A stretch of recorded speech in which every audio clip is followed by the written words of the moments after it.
Uma coisa é fato: muitas vezes devemos sim suprimir nossas próprias emoções. E às vezes é normal e saudável arrumar formas de você se distrair das preocupações. Por exemplo, jogar videogame, sair para passear no parque, ir para uma balada, pois agir assim pode te deixar mais relaxado. Mas a questão é quando isso vira um hábito. Pode ser algo muito destrutivo e mais atrapalhar ao invés de ajudar, apresentando uma fuga da realidade. Mas por que faz tão mal assim? Nos faz mal porque os nossos problemas, eles agem em nível inconsciente, em que trancamos eles no inconsciente e não trazemos eles para o consciente. E de lá do inconsciente, os problemas ficam agindo de forma escondida, igual ao traficante ordenando ataques do lado de fora da cadeia, o que te afeta e te auto-sabota, sem você notar, gerando conflito com os outros, trazendo vícios e várias outras coisas. Seria como se de fato tivesse um traficante escondido dentro de você, mandando fazer ataques do lado de fora, sem você notar. Mas, ok, como normalmente entre esse aspas traficante se esconde? Como que as pessoas evitam suas emoções de forma destrutiva, fingindo que tá tudo bem? É o que vamos ver hoje. Olá, seja bem-vindo a mais um vídeo do canal Hoje na Psicologia. Aqui falamos todos os dias sobre temas e notícias atuais do universo do comportamento e da mente humana. Bora lá para mais uma conversa. Mas, a princípio, eu vou falar para você de um padrão, que é uma engrenagem que se esconde em todos os itens que eu vou falar. A maioria esmagadora das vezes, o que o indivíduo exagera na vida dele é uma forma de compensar a deficiência em algo, e muitas vezes em não ter que olhar para dentro. Vamos então a cada um dos tópicos. Em primeiro lugar, se focar demais na emoção dominante, se concentrando única e exclusivamente na emoção dominante para evitar os sentimentos indesejados. Parece estranho, não é mesmo? Vou dar um exemplo. A pessoa está muito ansiosa. E ela se foca nessa ansiedade, mas desconsidera as outras emoções e sentimentos que poderiam ajudar ela a compreender melhor o todo. Por exemplo, a raiva, o ressentimento, a frustração e o desespero. Em segundo lugar, querer ajudar aos outros. Realmente, ajudar aos outros é algo bom que ajuda a somar ao mundo, não é mesmo? Porém, muitas vezes, isso pode ser usado como fuga para não ter que olhar para dentro de si. Por exemplo, a pessoa está cheia de problemas, ela não quer enfrentar esses problemas, os evita e então, inconscientemente, ela começa a compensar isso entrando em um grupo online e ajudando aos outros. E isso é muito comum em tais grupos, em que muitas vezes a busca por sair ajudando aos outros é uma forma externa de fugir dos problemas internos. Em terceiro lugar, dormir. Muitas vezes, dormir pode ser uma forma para evitar as emoções. Um exemplo bem claro disso é o BBB. Pode notar que em todo BBB sempre tem aquele que fica mais dorminhoco. Mas como explicar isso? Afinal, você está na casa mais vigiada do Brasil, lá dentro reina muita paranoia. Todo mundo vive com medo da repercussão do lado de fora. E ao mesmo tempo você tem que jogar, você tem que lidar com as pessoas mais turbulentas de lá de dentro. Resumindo, aquilo lá vira um verdadeiro barril de pólvora em que está todo mundo estressado. Nisso, vemos, por exemplo, aquele participante mais dorminhoco em que o dormir para ele serve como uma fuga. Em quarto lugar, buscar formas de fazer uma procrastinação produtiva. Sim, isso mesmo que você ouviu, procrastinação produtiva, em que, por exemplo, a procrastinação serve como uma forma de fuga para algo, principalmente diante do tédio, da ansiedade e da frustração. Por exemplo, vamos supor que você tenha que estudar para a faculdade, porém o estudo gera tédio, você não consegue se concentrar. Então você interrompe para organizar a sua gaveta, que faz tempo que você não organiza. Você vai para o WhatsApp responder aquele seu amigo que deveria ter respondido há uma semana. Você começa a fazer faxina ao invés de estudar. Em geral, diante do tédio, você busca algo, entre aspas, produtivo para poder fugir dos estudos. Em quinto lugar, viver de nostalgia. Então, é um caso complicado esse. Um pouquinho de saudade do passado todo mundo sente, não é mesmo? Quem não tem saudade da infância? A gente sempre tem um pouquinho, não é mesmo? Mas o problema é que algumas pessoas usam frequentemente a nostalgia como forma de fugir do presente.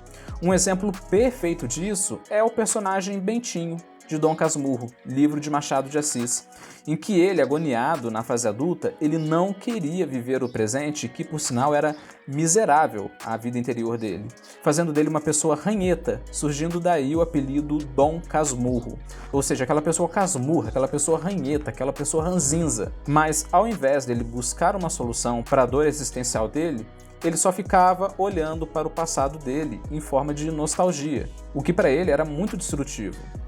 Outro exemplo, a mulher que era muito bonita na juventude, pegava qualquer rapaz, de tão bonita que ela era.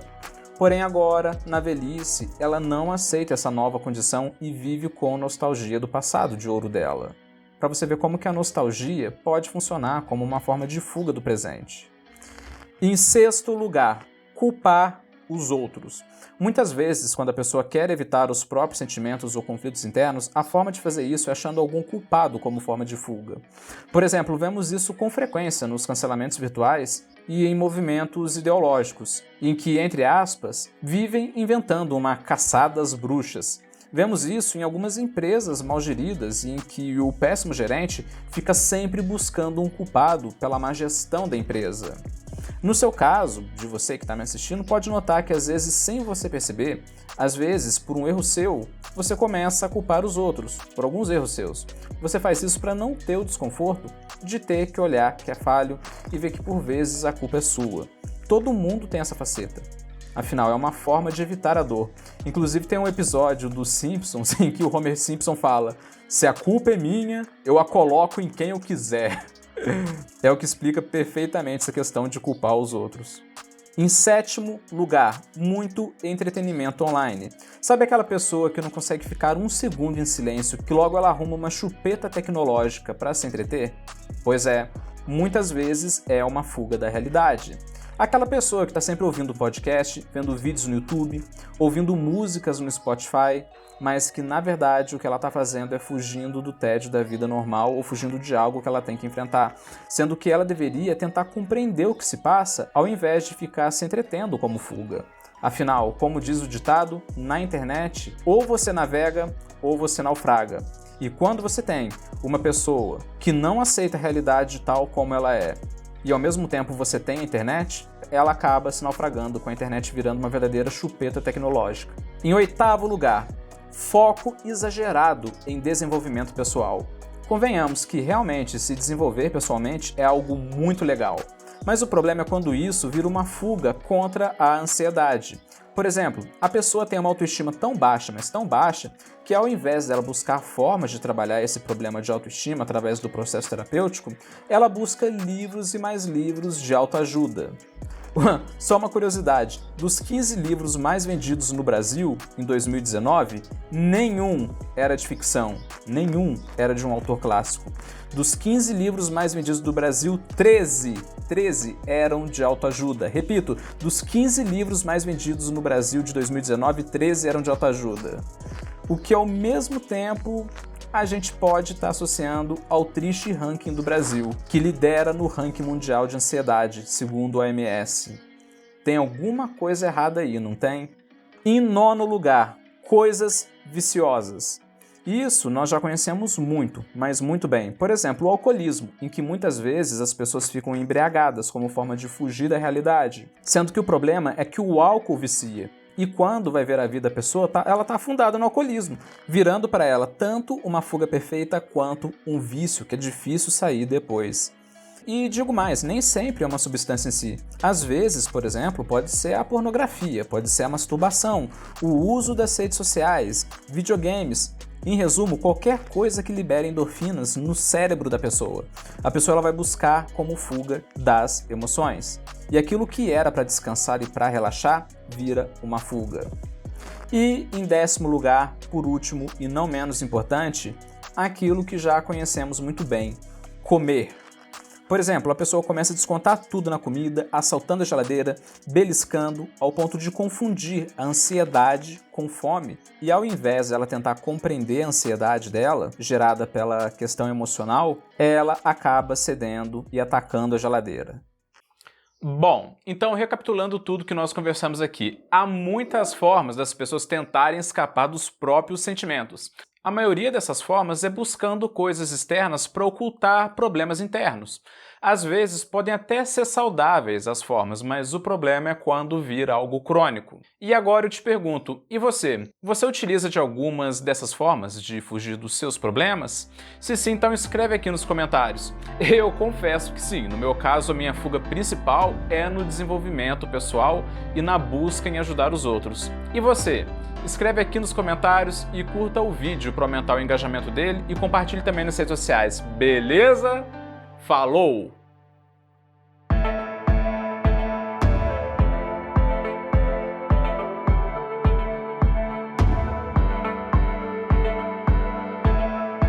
Quer mais vídeos diários como esse? Então se inscreva no canal e ative o sininho. E nos ajude na nossa vaquinha online para a gente montar o nosso estúdio profissional de criação de conteúdo. Ao ajudar com qualquer valor, você se torna um dos membros fundadores do projeto, tendo seu nome na lista que vai aparecer na descrição de todos os vídeos do canal. Entre para a vaquinha clicando no primeiro link da descrição ou no primeiro comentário. Até mais, te espero no próximo vídeo.